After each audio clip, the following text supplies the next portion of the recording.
এরপরে প্রশ্ন হলো, ছুটে যাওয়া নামাজের রাকাতগুলো নিজে আদায় করার সময় সূরা মেলাতে হবে কিনা।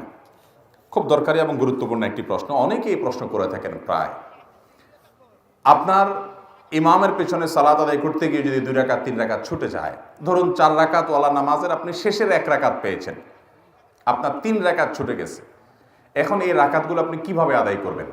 এখানে 2টা দিক আছে, একটা হলো কেরাত পাঠ, আরেকটা হলো বৈঠক। এই বৈঠক এবং সূরা ফাতিহার সাথে অন্য সূরা মিলানো, এগুলো আপনি কিভাবে করবেন? সূরা ফাতিহার সাথে অন্য সূরা মিলাবেন কি মিলাবেন না, এবং বৈঠক কোন হিসাবে করবেন? এটার উত্তরে আমরা বলবো, বৈঠকের বিষয়টা খুবই সহজ।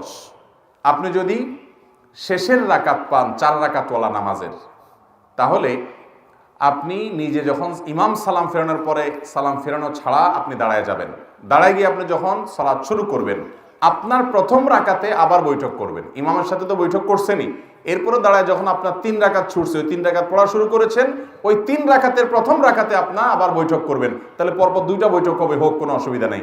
কারণ আপনার এই প্রথম রাকাতটা মূলত আপনার জন্য দ্বিতীয় রাকাত, কারণ 1 রাকাত ইমামের সাথে পেয়েছেন, আরেকটা একা একা পড়ছেন, তাহলে এটা কত নম্বর রাকাত হলো? দ্বিতীয় রাকাতে বৈঠক করতে হয়, সেই হিসাবে আপনি এখানে বৈঠক করবেন।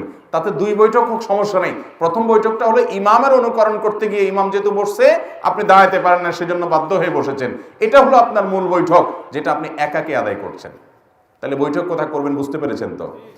আর বাকি তৃতীয় রাকাতে, অর্থাৎ 1 রাকাত ইমামের সাথে পেলেন, নিজে একাকে 1 রাকাত পড়লেন, নিজে একাকি পরবর্তী রাকাতে আপনি তো বৈঠক করবেন না, কারণ এটা 3 নম্বর রাকাত। আর শেষের রাকাতে বৈঠক করতেই হবে, কারণ সেটা 4র্থ রাকাত। মাগরিবের নামাজ যদি হয়, তাহলে এমনও হতে পারে যে 3 রাকাতে বৈঠক হতে পারে কি পারে না? কেউ যদি মাগরিবের শেষের রাকাত পায়, তাহলে ইমামের সাথে বৈঠক তো করতেই হবে। তার 2 রাকাত ছুটছে, তাহলে সেই 2 রাকাতের প্রথম রাকাতে আবার বৈঠক করা লাগবে কি লাগবে না? কেন লাগবে? কারণ সিরিয়ালে এটা কত? দ্বিতীয়। তা দ্বিতীয় হওয়ার কারণে বৈঠক করতে হবে। তাহলে একবার ইমামের সাথে বৈঠক করছে, ওইটাতে বৈঠক করার কথা ছিল না প্রথম রাকাত, কিন্তু যেহেতু ইমামের সাথে ছিল, এই জন্য বৈঠক করতে হয়েছে। আবার নিজের প্রথম রাকাতে বৈঠক করেছে, কারণ সিরিয়ালে দ্বিতীয়। আর শেষের রাকাত, আর রাকাত আছে একটা ইমামের সাথে পাইছে, একটা নিজে নিজে বৈঠক করছে, আর একটা রাকাত আছে 3 রাকাত। তাহলে 3 নম্বর রাকাতে বসতেই হবে। তাহলে মাগরিবের 3 রাকাতে বৈঠক হতে পারে, এমনও সিস্টেম হতে পারে। তাহলে বৈঠকের বিষয়টা ক্লিয়ার, ঠিক আছে? এবার আসেন সূরা মিলানো।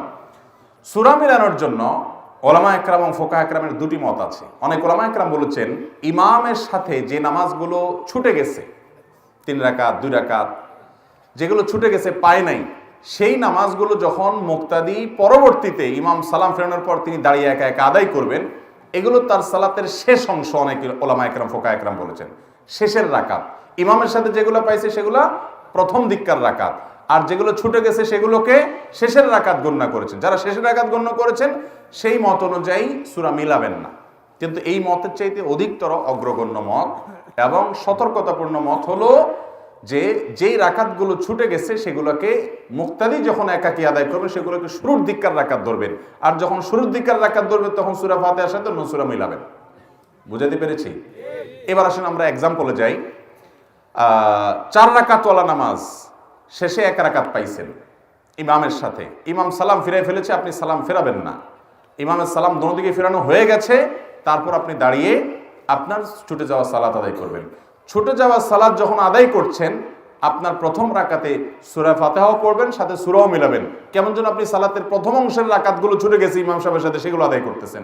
একইভাবে আবার দ্বিতীয় রাকাতেও সূরা ফাতিহার সাথে সূরা মিলাবেন। আপনার তৃতীয় রাকাতে আর সূরা ফাতিহার সাথে সূরা মিলাবেন না, কারণ 2 রাকাত তো সূরা মিলানো হয়েই গেছে। এটা তো 3 নম্বর রাকাত সিরিয়ালে, সেখানে তো সূরা মিলানো নাই। কথা কি বুঝতে পারছি? এবার আসুন 4 রাকাতওয়ালাটা আপনারা বলেন দেখি। 4 রাকাতওয়ালা নামাজের 2 রাকাত ছুটে গেছে, আর 2 রাকাত পাইছে।